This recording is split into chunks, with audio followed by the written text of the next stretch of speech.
lu nu cô ký sang lu trong bê lê hè mò nua mò dòng ra tu mai la ha yêu se mò kế dòng sa Giêsu yulu ulungu anyu cho tuôn tre cứ nhót về tố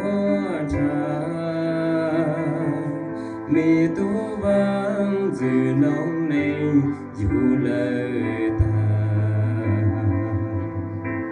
Chúa Giêsu tu cha sen dù lời và Chúa tu tua đầy tu mua tu sa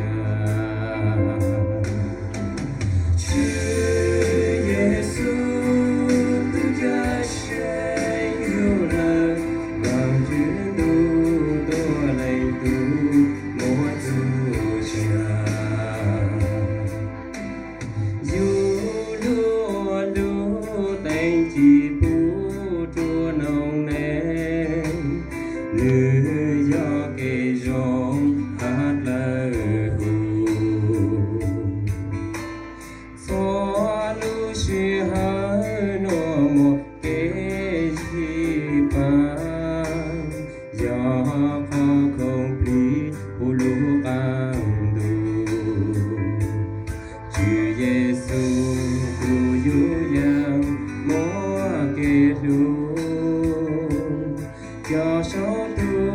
nồng khẩu ly cho ta hạ cụ Chúa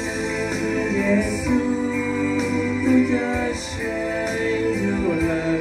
và Chúa tu đo đầy tu có tu sa Chúa Giêsu tu cha sen dù lần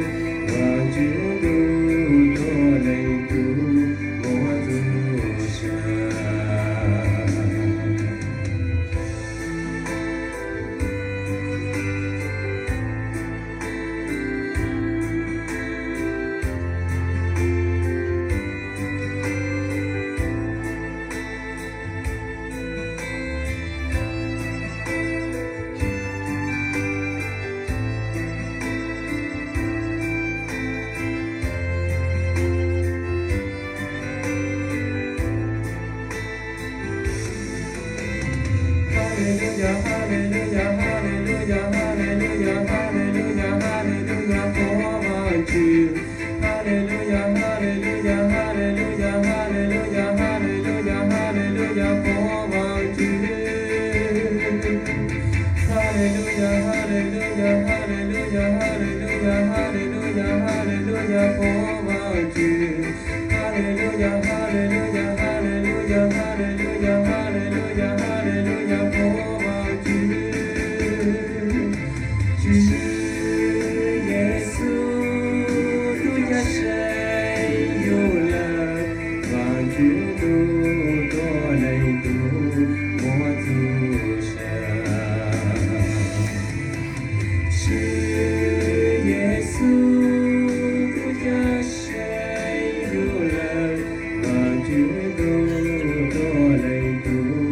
mua tu sa